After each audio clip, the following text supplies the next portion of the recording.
So here's take two. I apparently didn't press the button when I thought I did, so yeah. I'm sorry about the angle. I am having to hold the camera down because Hurricane Dorian is still nearby. I'm in southeast Georgia. I'm inland of Savannah, and we're still getting some air pressure off of that.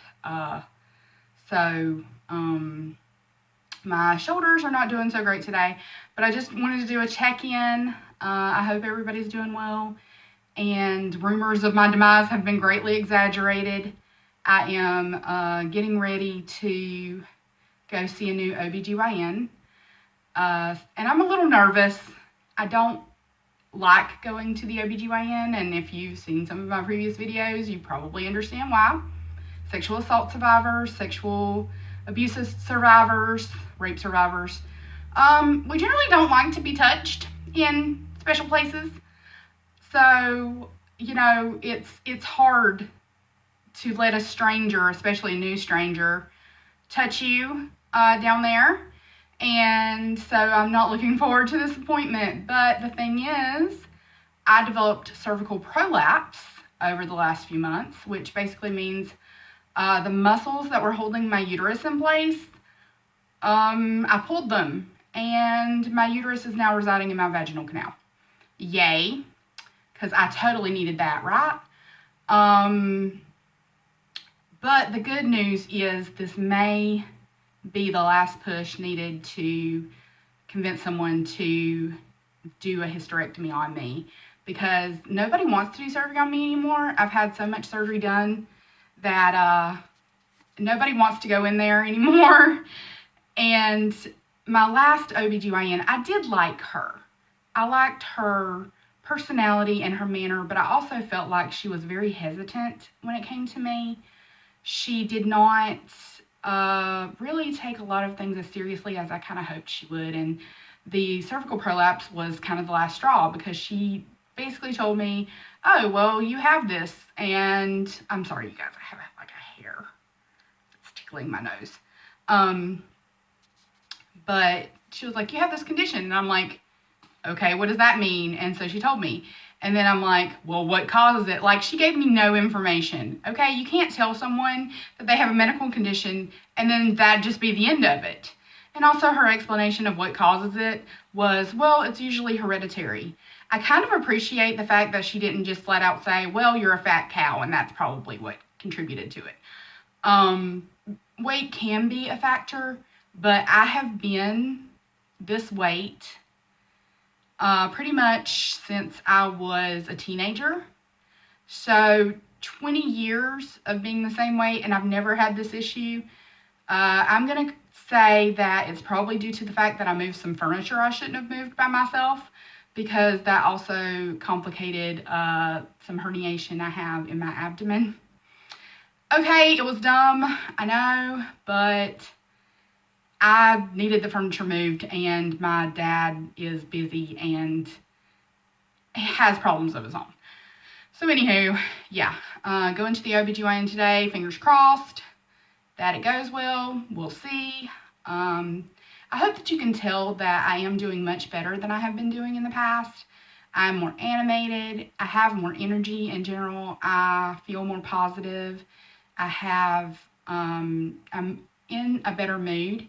And that's largely due to the Stellara that I've mentioned that I'm on. And also, I switched birth control methods. I was using a Mirena, which I don't think was properly placed, and I don't think it was doing its job. That's not been confirmed, so that is just speculation on my part. But the first Mirena that I had was placed correctly, and it stopped my period, and things were good. Then the second Mirena, that was a different doctor. The second Mirena was placed by my former OBGYN. The first one moved away. This one, I didn't like the care that I was receiving. So this is third time's the charm. But she couldn't find it on the ultrasound after she put it in. And that made me a little bit nervous, and it was never right. Sorry, that was my wheelchair beeping, turning off. But yeah, so I'm feeling better on the oral birth control. I am feeling better on the Stelara. Most things are under control. I have had wacky hormones since I was 12 and went on chemo for my autoimmune disease. And so I think I just needed some more estrogen in my life. And, you know, over the years, I've noticed my moods are not constant or consistent. I can be very cranky and then very happy. And it's not like a chemical thing. It's not like a bipolar thing. I have a degree in psychology. I know what bipolar disorder looks like. These are mood swings. And I also have struggled with energy for the last few years. And changes in my menstrual cycle have coincided with the way I feel, the energy levels and the moods. So that leads me to believe, you know, my problem was largely hormonal, and it's better. So I'm happier. And I haven't been around because for about 2 months I did something really stupid. Well, maybe just really optimistic. Because of the Stelara, I was hoping that maybe I wouldn't have to stick to my autoimmune protocol diet. I was hoping that maybe the gluten allergy and the soy allergy would be taken care of, but that is not the case. I was very careful with soybean oil, and I have been, soy in general. And I was not as careful with gluten because I'm mostly gluten intolerant. And a little bit of gluten won't cause a full-on autoimmune flare. A lot of gluten will cause a full-on autoimmune flare. Hardcore, full-on autoimmune flare, like can't get out of bed for days, have to go to the ER and get a shot of Decadron kind of stuff. So I am blessed that it didn't come to that. But I was eating way too much gluten, like way too much gluten. I was eating it every day.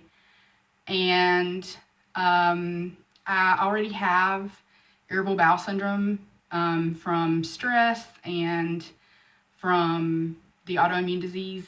And my lower abdomen was okay, but my actual stomach, I produce way too much stomach acid. And what was happening is the gluten was irritating my stomach, gave myself a very serious case of gastritis, and yeah, I was in bad shape for a while there. I thought I might have to be hospitalized, but it didn't come to that. Changed my diet, stopped eating the gluten again, and I'm sorry, my hair is tickling my face. Oh, my hair is really fine. And like it tickles when it touches anything. Poor Cuddle Dragon, when we do cuddle, like if my hair touches his face, it's like a gnat or something. He's like, you know, trying to get it off of his face. It's very ticklish hair. But anyway, so I cut back on the gluten again, which is painful because you guys, okay, I don't know if you have to be on a gluten-free diet. If you do, you understand the struggle and the agony that is a gluten-free diet. If you don't have to, don't do it. Like, there is no benefit. There is no health benefit to removing gluten from your diet if you don't have a gluten allergy. Like, that's ridiculous. I don't understand these people who jump on the bandwagon of, I want to try gluten-free or I want to go gluten-free. And it's like, why? Gluten is tasty. Gluten is wonderful. Like, oh, it's a beautiful thing. It is. Like, oh, I could eat bread. I ate real bread. It was so good. Sorry. It's hard. But I ate real bread and I ate Cheez-Its and I was eating actual real food instead of gluten-free food, which is a pale facsimile of actual food.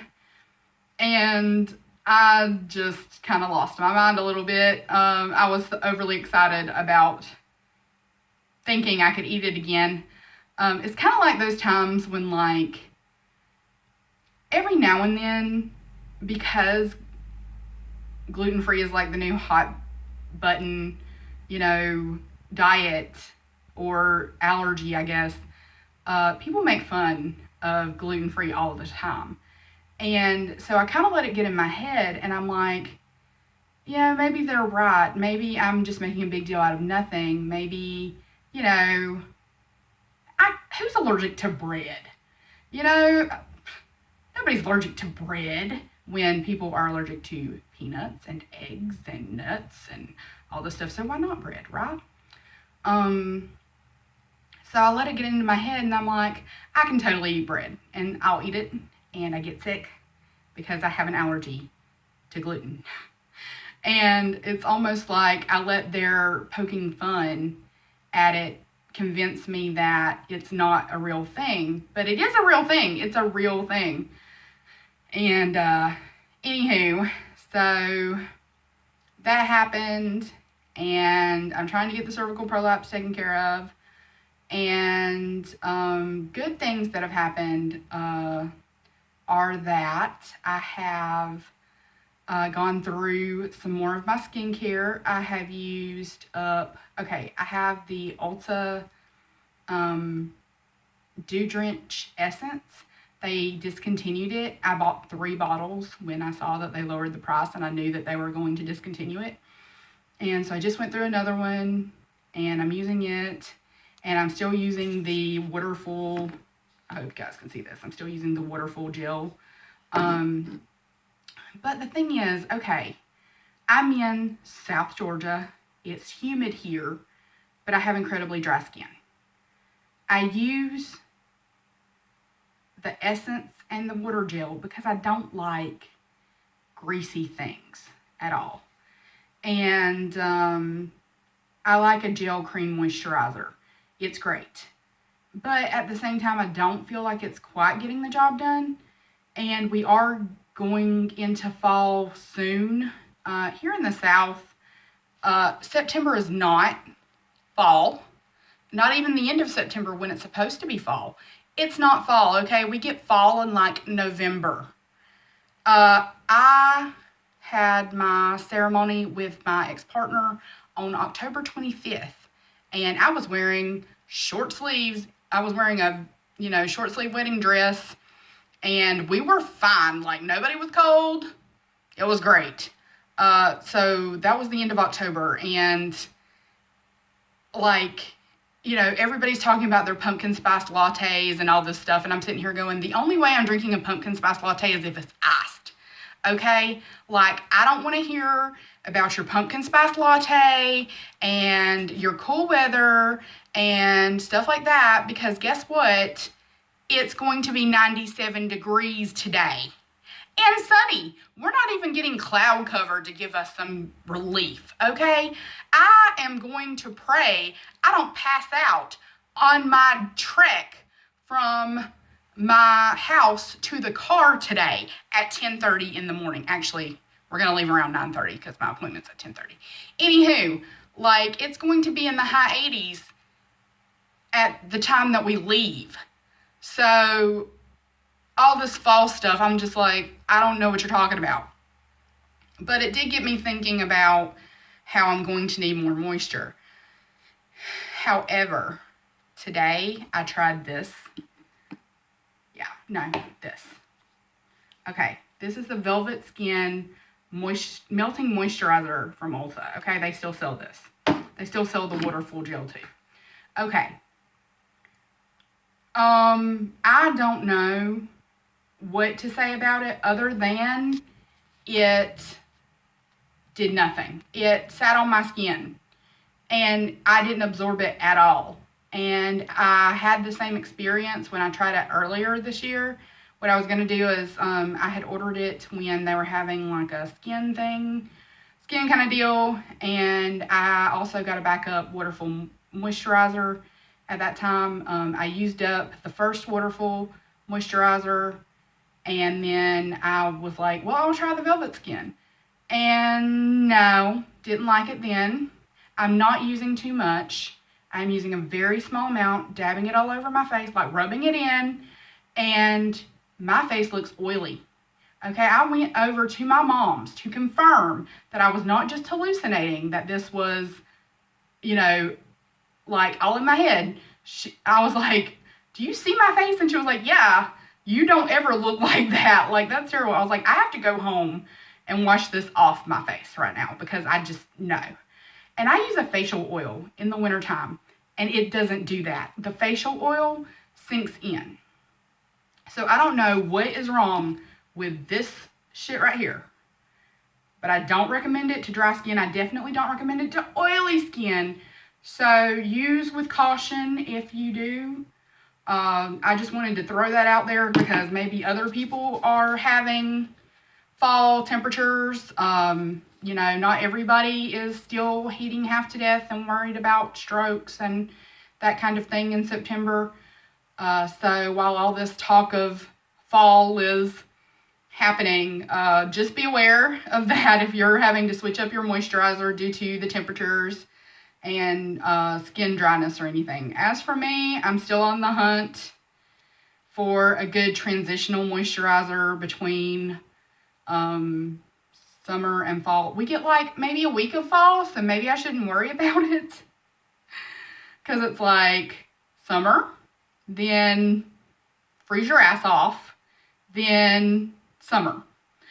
We don't really have fall or spring in the South. So anywho, that's life update. I am doing okay. Cuddle Dragon's doing fine. We're still together. I just saw him over the weekend. I will see him again, not this coming weekend, but next weekend. And I hope everybody's doing fine. I love you all dearly, and I hope that you are well until I see